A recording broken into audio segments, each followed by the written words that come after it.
What was your relationship like with Alfred Hitchcock? Well, it was kind of distant. I don't, I used to call him Hitch, and he was friendly.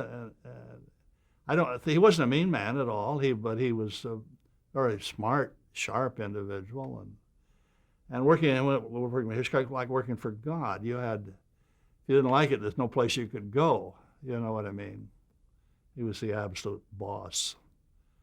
And if anybody got on my case, which they did occasionally for money, I'd always go see Hitchcock, and that would be the end of it. Nobody wanted to tackle him. What were your budgets like on the Hitchcock show? Well, they were, in those days, minor. I think they got up to about 100,000. That's about it. For an episode? For the whole show, yeah. Mm. And I just paid it maybe 10,000 or something. Usually, set budgets in the old days. I don't know what it works today. We're about 10% of the. You could figure on an average we're about 10% of the.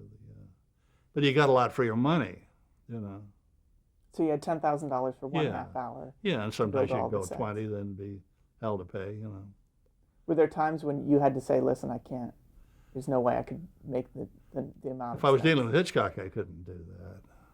How would you get around it? Just do what he told me to do. And let the chips fall where they may, Mm-hmm. Even if it went over budget? Oh, sure, yeah. Mm-hmm.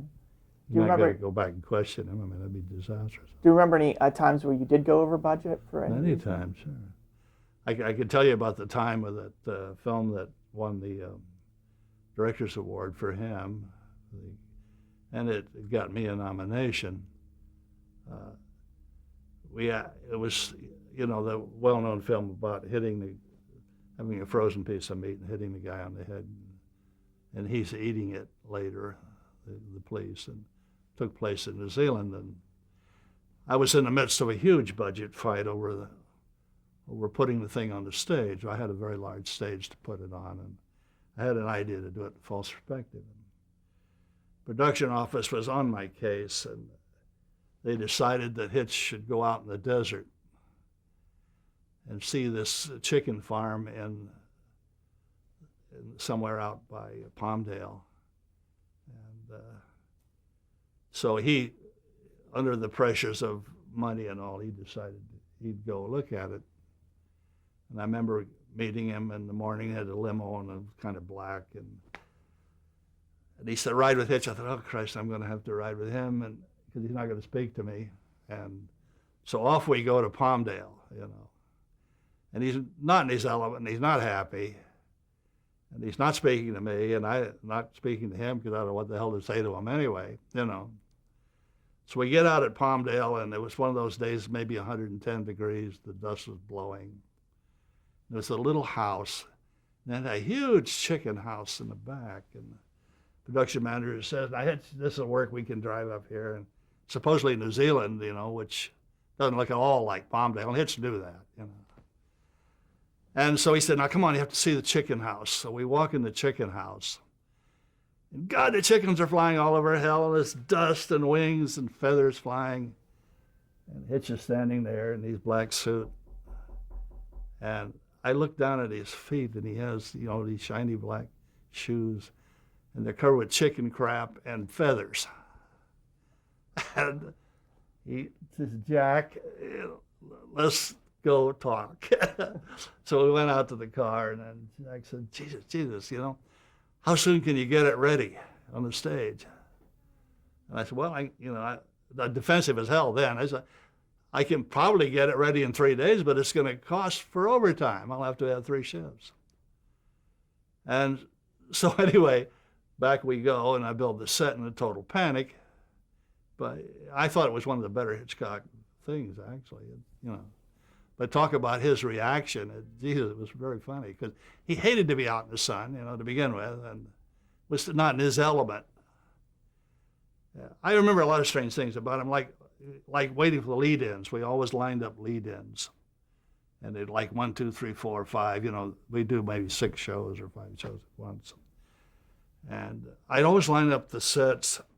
So I'd put his dressing room so he could, not leaving his dressing room, could look at all the sets, And then there was always that fatal moment at 7:30 in the morning, and I'd look out. I'd be standing by the dressing room, and I'd see look out there and the big door would open like that and crack. Then the limo would drive up. And out he'd come. And he was really not too happy. You could tell by looking at him. And he'd walk through there, and for some reason, all the damn crew would line up like troops. And they'd say, "Good morning, Mr. Hitchcock. Good morning, good morning." Not a goddamn word, you know. And then he went to his dressing room. Then he'd come out and say, "Lloyd." And the guy, when he walked through there, saw every goddamn thing you could think of, you know. Something wasn't right, he'd see it. You'd have to go fix it. And then the day would start, and then he would get something to eat, and it would go. But I always remember that moment of the, you know, it's funny how you get an image of it, the door opening and the little, you know, guy coming in, not little, but he, you know, heavy set. But boy, he had an eye for, you know, everything that went on. So there was almost a certain amount of trepidation when he came in the door? Well, fear, sure. I mean, he was not anybody to fool with, you know.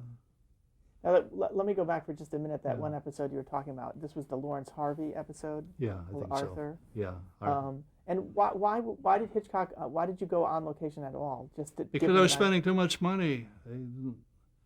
They were, you know, checking the budgets. And so they thought they could shoot it on location? Yeah. To save money? Yeah. Save building the set because it was an extensive set. It had to be. I even had big chickens in the foreground, the little chickens in the background. False perspective, you know, ramp the stage. But it was all, I talked to him first. He thought it was a good idea. But selling it to the production people was another thought, you know. So this time they were making a stand. And by bringing him out there. Yeah, and it kind of amused me because it blew up in their face, you know.